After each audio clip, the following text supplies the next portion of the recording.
ambal ma cel mi jalla jeba ko mal kono mal ko kan ka folni tan di amma ka faka bismillah ka dogon kibar kenaka ni bakuru bawi kabri samba fla an mugan fla fo kata sisi sama seke seke lu dayele na sin tikila ko fe aleni fanga tikila ma fe abe wala wala soron dogon kibarina kurantige bambali kembe ka ma chamanye si groupe électrogène ma yasa ka sega ningele inteme abe wala wala soron dogon kibarina ambal ma cel mi jalla jeba ko bismillah ko kura dogon kibaru kenaka ina fanya fa baguru bawla chugamna kabiri samba fla an mugan fla fokata blase sana sege sege lu blale no sinka fanga tigila ma fe ni sege sege nu be babu chamanka bamako ani marabolo do ina fo mopti tomboktu gawo fokata se kidalma wani sege sege limbe sena alisisa nga jamana don kan kuna fonya ni sege sege lin ko kan yala saka wala wala soron ko ina anga jega abdoulaye mega ka sorolo naje sɛgɛsɛgɛli wo sɛgɛsɛgɛli wa sɛgɛsɛgɛli bɛ senna kabini san 2022 hakilijigi dɔ kunbɛn avril kalo tile 6 san 2022 sɛgɛsɛgɛlikɛla min bɛ mɔti marabolo la n'o ye procureur ye yen finitigilakaw ka kiirisoba la a ye laseli dɔ kɛ min kɔnɔna na a b'a yira k'a fɔ ko sɛgɛsɛgɛli dɔ bɛ senna gendarmew fɛ walasa ka sɛgɛsɛgɛli kɛ jalaki min bennen do finitigilakaw kan k'u ye civil caman bɔnɛ o ni na mura kɔnɔ marisi kalo tile 23 ka taa bila a tile 31 na san 2022 avril kalo tile 26 san 2022 Bamakɔ finitigilakaw ka kiirisoba o procureur ye sɛgɛsɛgɛli dɔw bila sen kan Gosi Tɔnbɔkutu mara la bɔ kelen dingɛ kan min na maasu caman de tun bɛ utu kalo tile 10 san 2023 procureur min ka baara ɲɛsinnen do walejugu kɛlɛli ma bɔlɔlɔsiraw kan ale ye sɛgɛsɛgɛli dɔw bila sen kan walasa ka maaw minɛ minnu ka baara ye de ka fɛn kuntanw bila bɔlɔlɔsiraw kan minnu bɛ kɛ sababu ye ka maaw tɔɔrɔ ani ka dankari bɛn sabatili la Mali kɔnɔ septembre kalo tile 8 san 2023 procureur min ka baara ɲɛsinnen do bingali walew ani banbanci walew kɛlɛli ma ale ye sɛgɛsɛgɛli dɔ bila sen kan walasa ka ɲɛfɔli kɛ ani ka maaw minɛ minnu kɛra sababu ye ka tasuma bila bato Tɔnbɔkutu la ani ka bingali walew ta ka finitigilakaw sɛgɛrɛ u dagayɔrɔ la Banba Gawo mara la o min kɛra ka bɛn septembre kalo tile 7 ma san 2023 f'a kɛra sababu ye ka sibili 49 bɔnɛ o ni na ani ka finitigilaka 15 faga octobre kalo tile 17 san 2023 Bandiagara commissaire de police ye sɛgɛsɛgɛli dɔ bila sen kan walasa ka kunnafoni di kuran kɛlen ka baarakɛden dɔ bɔnɛ ani na o kɛcogoyaw kan ni waati laban ninnu yɛrɛ la Mali finitigilakaw kɛlen ka bɔ maasu caman ka dingɛba dɔ kɔnɔ Kidal novembre kalo tile 16 san 2023 procureur min ka baara ɲɛsinnen do bingali walew ani banbanci walew kɛlɛli ma ale ye sɛgɛsɛgɛli dɔ bila sen kan walasa ka kunnafoni jɔnjɔn di ni ko in kan o kɔfɛ tuguni septembre kalo tile 28 san 2023 Bamakɔ kiiritigɛsoba ka procureur y'a yamaruya procureur min ka baara ɲɛsinnen do bingali walew ani banbanci walew kɛlɛli ma k'a ka sɛgɛsɛgɛli dɔ bila sen kan banbanci ɲɛmaa dɔw kan ani maa dɔw fana ka minnu tɛgɛ nɔ bila accord d'Alger la ni olu tilala ka t'u yɛrɛ sɔrɔ banbanci maa ninnu na tuguni an bɛ waati min na ni sɛgɛsɛgɛli minnu filɛ nin ye ni finitigilakaw ni kiiritigilamɔgɔw ma fɛn fɔ u kan fɔlɔ olu ko ɲɛ bi cogo di mun de y'a to ni sɛgɛsɛgɛli ninnu na foyi ma ban u la fɔlɔ an bɛ se k'an sigi n'a ye k'u jaabi bɛna bɔ wa sani furacɛ fanga bandon cɛ ɲininkali gɛlɛn ni tun ye abdoulaye mege ka walawalalikaw ye sɛgɛsɛgɛli minnu bilala senga kabiri san 2022 serigraphie imprimerie olu ye baara ye minnu kanunen do maaw fɛ kosɛbɛ ni wagati in na hali ni o y'a sɔrɔ baaraw do minnu tɛ baara suguya kelenw ye an kan ka mun de dɔn ni baara kofɔli ninnu kan an ka jɛ ka Maimuna Daw ka sɔrɔlenw lajɛ serigrafu, design walima imprimerie olu be jate bolola baaraw fɛ minnu be tali kɛ seko ni dɔnko kan hali ni o y'a sɔrɔ u bɔlen do ɲɔgɔn fɛ baaraw do minnu tɛ kelen ye wa u be ka kɛ ka caya an be don min na i ko bi ni baaraw be tali kɛ fɛn caman kan i n'a fɔ ka ɲɛgɛn kɛ t-shirt kan ka bɔlini dilan mɔgɔ tɔgɔ la walima banfula olu ni u ɲɔgɔnna caman Lafiyabugu ni baara kɛbaga dɔw b'a fɔ an ye u ka baara be tali kɛ mun kan an be baara caman kɛ an be impression kɛ sportu de kan nous on fait du badge, des grands banderoles, des grandes affiches, on calendrier, bloc-notes, t-shirt. On fait un chamamba là quoi. Nous on fait des numériques, sérigraphie, décoration. caman bɛ kɛ sur commande mais client bɛ k'an bolo fana souvent nous ye partenaires y'an bolo an n'olu bɛ baaraw kɛ mais client fana minnu dɔw fana bɛ na mais c'est pas comme production kɛ k'a feere non o tɛ. Bon n'i bɛna t-shirt taper parce que an bɛ baara cogo fila de b'a la peinture bɛ machine bɛ yen bon n'i bɛna baara kɛ machine na i bɛ tɛmɛ fɔlɔ cyber de la i bɛ baara kɛ fɔlɔ machine de la ka photo labɔ fɔlɔ a bɛ k'a kɛ machine na. Ni baara in na fɛɛrɛ caman de bɛ dɔw bolo walasa ka client sɔrɔ ani ka baara kɛ ni yamaruya ye. T-shirt i n'a fɔ entreprise tenue ninnu walima les personnalisations pour les anniversaires, les baptêmes et mariages là ni mɔgɔ m'a commandé donc i tɛ se k'o dilan k'a feere parce que a personnalisé a tigi tɔgɔ de bɛ k'a la a ka date ni fɛn de bɛ k'a la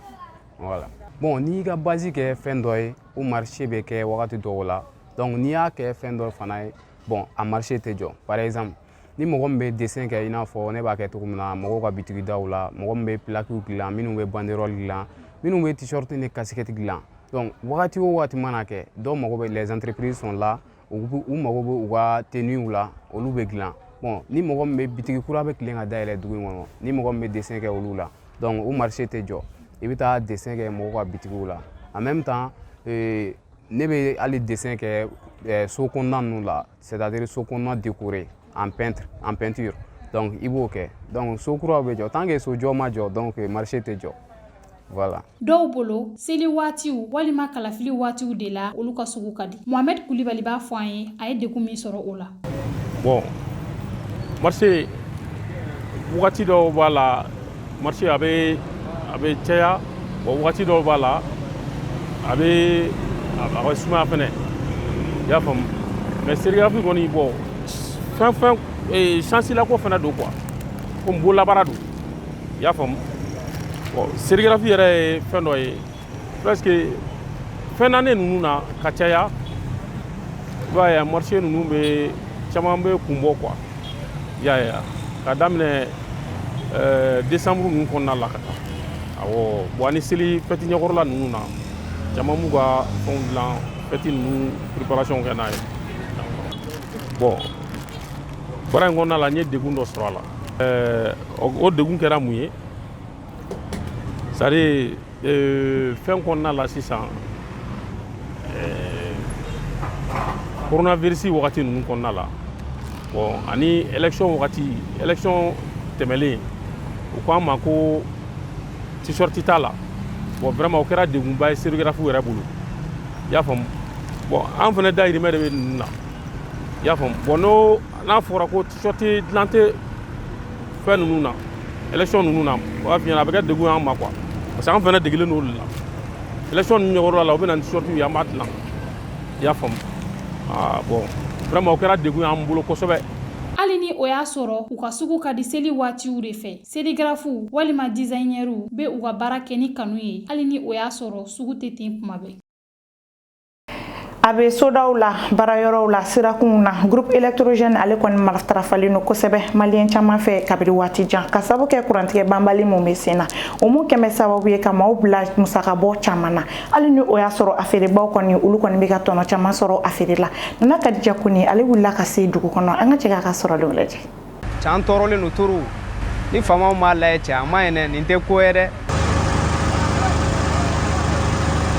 Groupe mankan dibi banbali baaraw la sumayali ninnu de ye fɛn kurantigɛ bɛ ka mun lase mɔgɔw ma Bamako yan kurantigɛ tɛ maa si de to i kɛra soudeur ye o i kɛra kalalikɛla o hali feerekɛla o n'a ɲɔgɔnna caman minnu bɛ baara kɛ kuran na kabini wagati jan maliyɛndenw kɛrɛnkɛrɛnnenya Bamakokaw degunnen don kosɛbɛ ka ɲɛsin ni kurantigɛ banbali ninnu ma o de y'a to maa caman ye ɲɛsin groupe électrogène ma hali n'o y'a sɔrɔ a musakaw ka ca o kɛra sababu ye fana a feerelikɛlaw bolo olu ka se ka sɔrɔ caman kɛ nin waati in na. Ni waati in na kurantigɛ fanga ka bon sisan bon marché kɛcogow de tɛ kelen ye dɔrɔn sinon o caman kɛra mais ni waati in na groupe kɔni ye feereli min kɛ nin waati in na komi an bɛ ka kuma groupe de kan groupe ye feere min kɛ nin waati in na kabini ne kɔni ye groupe feere daminɛ an b'a kɛ bon groupe feere fana o bɛ daminɛ depuis waati min dɔɔni an bɛ se fo miliyɔn 20 kɔ fana la quoi qualité b'a la minnu bɛ ɲɔgɔn ɲɛ marque de fana caman b'a la mais anw yɛrɛ ka marque kɔni kɛrɛnkɛrɛnnenya la o ye marquing ko ye arato b'a la o kɔfɛ total b'a la o kɔfɛ SDMO b'a la a ka ca bon min ka di mɔgɔw ye kosɛbɛ o ye u b'a fɔ ko mankan tɛ groupe min na o man ca marque la a ka ca SDMO de la don dɔ ni sugu ko k'a bɛ diya groupe den tan ni kɔ o bɛ se ka feere tile kɔnɔ. Fatumata Traoré n'ale agent commercial ye b'a yira k'a fɔ ko groupe matarafali ye seko de ye. Transition mɔgɔw bonya de kama an yɛrɛ tɛ ka kuma caman fɔ sinon vraiment ne yɛrɛ tɛ fosi faamuya courant tigɛ in na journée tɔ sisan an kana courant sɔrɔ mais denmisɛnninw ka kalan kɛ wagati u na kuma so ka na kalan kɛ n'a fɔra courant tɛ a vraiment o ye koba ye bi min ka gɛlɛn kojugu groupe ye seko de sinon a sanni ka di bɛɛ ye parce que a man di mɔgɔ si ye ka to dibi la mais n'i y'a ye mɔgɔ minnu t'a san u ka situation financière t'u permettre k'a san. Mais il va s'en passer cette idée. Il m'a dit, tu es dans le besoin. Ni te na to te nto jago ya sani. Maintenant fora imprévu bena tel que groupe ko courante kana jago ya ibakala. Olu nu nyono vraiment nous sera ka solution nyina la ron be jan ko ju. Jago kɛlaw fɛ kurantigɛ in degun bɛ olu de kan kosɛbɛ ka d'a kan o min kɛlen no sababu ye ka dɔ fara olu ka musakaw kan kalo kɔnɔ. Non, c'est pas du tout facile. Ne a fini na ne ka groupe courant utilisation par mois ne bɛ se ka 200 000 le jeni. Mais ni groupe électrogène yɛrɛ jateminɛ un peu tantôt courant bɛ na tantôt courant tɛ na. Finalement o bɛɛ kɔfɛ ne ka groupe bɛ mun jeni par mois i b'a jate 300 000 jate a b'o de jeni gasoil la. I b'a jateminɛ ne tora groupe kan yan totalement dɔrɔn calcul b'a jira k'a fɔ ne bɛ se 400 000 francs ma par mois. O kɔrɔ groupe électrogène tɛ anw arranger a kɔni bɛ se k'an dépanner courant tigɛra minute damadɔni courant tigɛra heure kelen ɲɔgɔn na a bɛ dépanner ça là d'accord a bɛ se mais n'a fɔra kuda ye a ma nɔgɔn.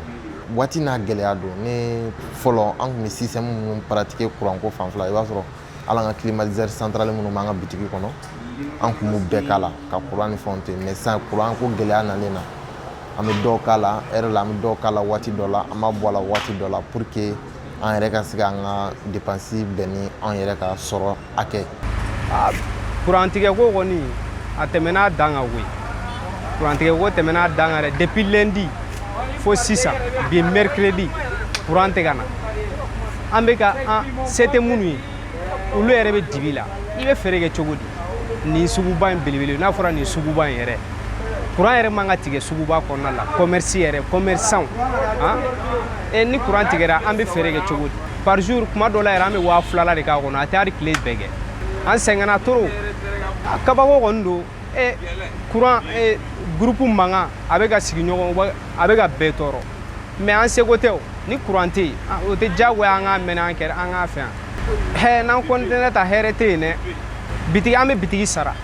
yan bitigi yɛrɛ bɛ sara kalo la 100 ni dɔɔni e k'o lajɛ courant kalo la an bɛ min don courant na c'est pas facile a ka ca trop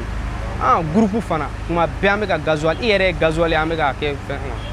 a ma nɔgɔn dɛ. Ni kurantigɛ banbali sababuya la bɛɛ bɛ dɔ sɔrɔ ka fɔ. Bon ne ye mun ye Mali courant ko la c'est à dire énergie mɔgɔw bɛ courant tigɛ se ka courant tigɛ semaine ni semaine quoi courant tɛ na ouais et puis fana gasoil sɔngɔ kan ka dɔ bɔ gasoil sɔngɔ na essence sɔngɔ u y'an tɔɔrɔ n'u m'ale ka dɔ b'a la an yɛrɛ ko k'an bɛna grève yɛrɛ k'u la pour que ka se ka wuli jamana problème ka ca mɔgɔ kelen ma quoi i m'a faamu an bɛ fɛ ka dɔ b'a la yɛrɛ de quoi n'an taar'u nɔfɛ don min dɔrɔn an b'a dɔn dɔ b'a la quoi u ye mɔgɔw sɛgɛn n'u m'ale u ka sabali mɔgɔw kɔrɔ de an fana ye adamadenw de dɛ u k'a dɔn bi bi in na an ye adamadenw de ni se kɛra an yɛrɛ u kana y'an tigɛ yɛrɛ wala. A bɛ wagati damadɔ bɔ maliyɛnw jɔrɔlen don kosɛbɛ ka ɲɛsin ni kurantigɛ banbali ninnu ma o min kuma bɛ daw la don o don nka hali bi fɛɛrɛ jɔnjɔn ma se ka sɔrɔ a la. Ne kɔni bolo solution ka ɲini a la o de ka di an bɛɛ lajɛlen. Ni tun ye Nana Kadija Kone ye ka walawalali ka ye kuranko gɛlɛya kan fo ka taa se groupe électrogène gɛlɛyaw ma sisan an ka jɛ ka jamana kɔnɔ kibaru ani kɔkan kibaru lajɛ teliyala k'i to alimedi fɛ. An ka jamana kɔnɔ kunnafoni stratégie nationale de la lutte contre la corruption CNLCC ani a plan d'action 2023-2027 baaraw nun donna marabolo ɲɛmaa fɛ ni o ye Dr Choquel Kokala Mayiga ye alamisa don décembre kalo tile 14 ni o kɛra Centre international de conférence de Bamako la CICB nin kɛnɛ in kan jamana ɲɛmaa caman kun bɛ yen. An bɛ taa an dafɛ jamana na Jumadon décembre kalo tile 15 Tchadikaw fe sigikafɔ dɔ senfɛ consortium des organisations de la société civile coordinateur ye wele bila Tchadikaw ma u ka t'u ka kalata sɛbɛnw ta yaasa u ka se ka kalata décembre kalo tile 17 o min bɛna kɛ sababu ye k'u ka sariya sunba fali. Palestine kaw fe ulu ka kasuladenw ni kasuladen kɔrɔw ka ɲɛmayaso n'ale OLP ye ani Palestine kasuladenw ka fara ɲɔgɔn kan tɔn min be ye laseli kɛ k'a yira bi juma décembre kalo tile 15 ko Israel finitigilakaw ye Palestine ka maa 16 minɛ o b'a to Palestine mɔgɔ hakɛ min minɛnen do Jérusalem ani Cisjordan jamana kan bɛ taa se mɔgɔ 4,420 ni mugan ma. Israel finitigilakaw y'a yira jumadon décembre kalo tile 15 k'u ka charboli la kelen sara bande Gaza kɛlɛ senfɛ u y'a yira k'a fɔ tuguni k'u ka kɛlɛkɛcɛ 449 sara nin kɛlɛ in senfɛ min daminɛna octobre kalo tile 7 tɛmɛnen. An balima Actuel Media lajɛbagaw ni kunnafoni damadɔ de bɛ da sigi a ka bi dɔgɔkun kibaru la mun labɛnna Actuel Media ɲɛmaayaso fɛ an b'a fɔ la kan bɛɛ diɲɛ wagati wɛrɛ. CJT vous a été présenté par ESG, École supérieure de gestion. ESG, École supérieure de gestion, le CNAM INTEC, spécialisé dans la formation des métiers de la comptabilité et de la gestion d'entreprise. Nous sommes à Badialan 2, immeuble ex-cinéma ABC.